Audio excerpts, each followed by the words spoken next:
Hey Protea lovers, this is a one-year update on my Protea garden. You'll notice this new fence I installed since last year.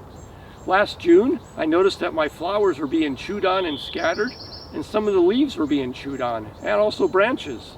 So I bought a trail camera and set it up, and lo and behold, at night, there was a pack of coyotes that was coming into this garden and attacking these Protea plants.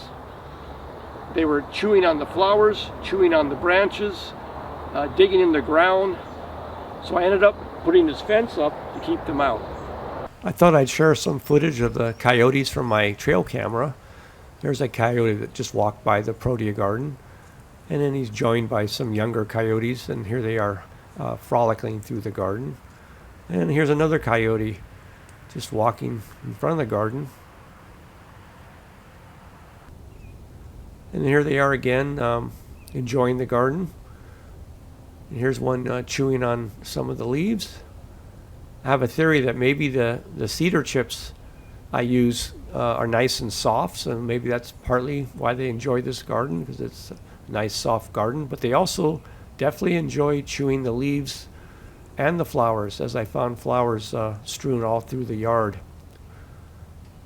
But yeah, they seem to be really comfortable here in the garden. Here's at 5:30 in the morning. As you can see, still having a coyote enjoy the garden. And here's during the daytime. This is one of the adult coyotes. It's behind a deer fence that I put up. And you can see it's a nice, healthy coyote. The fence that I put around my Protea garden is only 5 feet tall, but so far it's kept the coyotes out. All right, let's get back to the Protea garden. We'll pan around the garden so you can see some of the plants.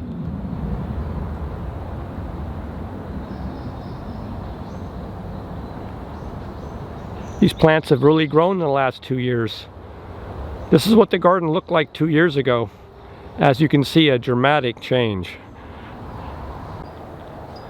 I initially planted my leucospermums in my backyard on the flat ground, and they all died. So these leucospermums are all planted on a mound, and they're thriving, as you can see. So the key to these plants is excellent drainage. I have 2 high golds I planted, and this is one of them. Last year it only had 1 flower, but this year we have quite a few flowers.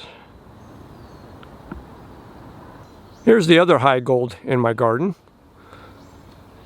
It had quite a few flowers last year, and this year it has even more. Just a beautiful plant.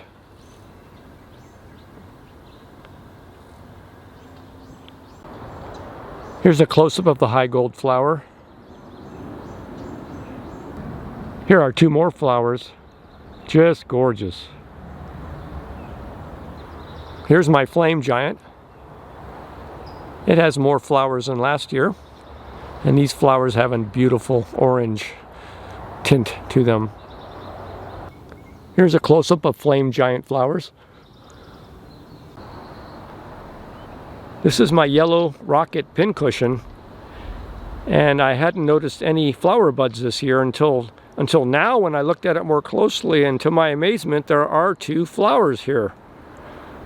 I'm going to go ahead and point them out for you right here and right here. Boy, they are gorgeous. And again, I didn't notice them until just right now.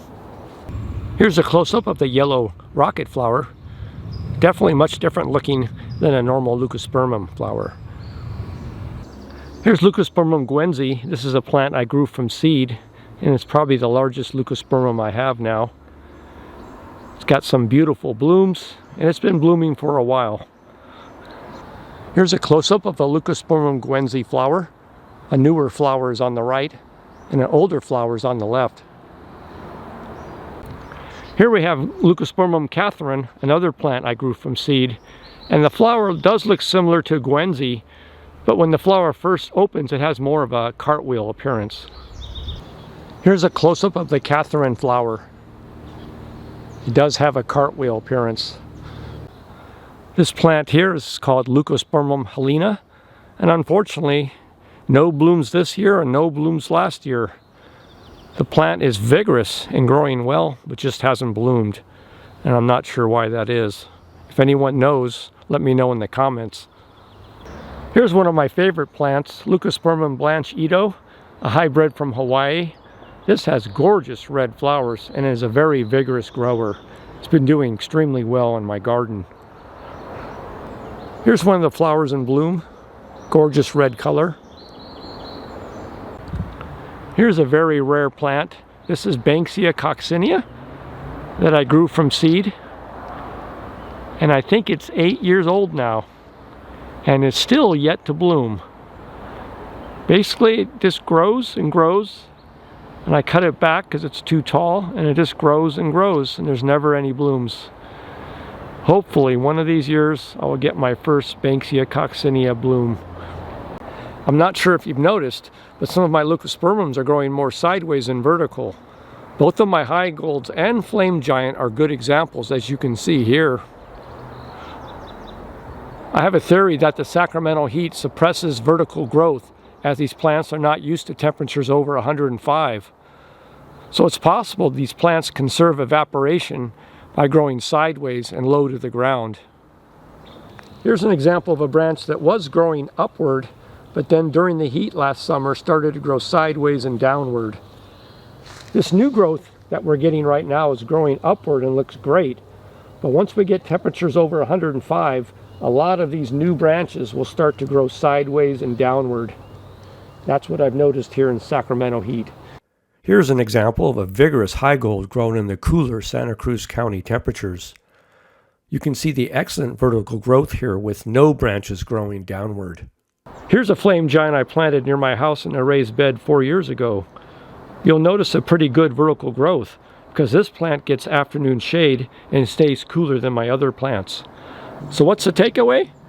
Well, if you live in the warmer climates like Sacramento, then give these plants afternoon shade if possible.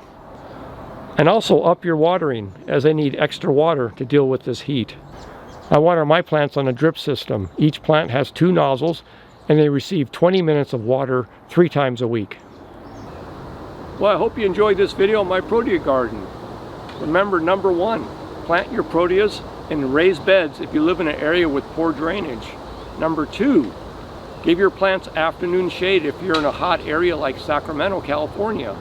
And number 3, give them extra water if you're in a hotter area. Water 2 to 3 times a week in the summer. And then number 4, give your plants iron sulfate twice a year and they'll love you for it. Well, I hope you enjoyed this video and give it a thumbs up and subscribe.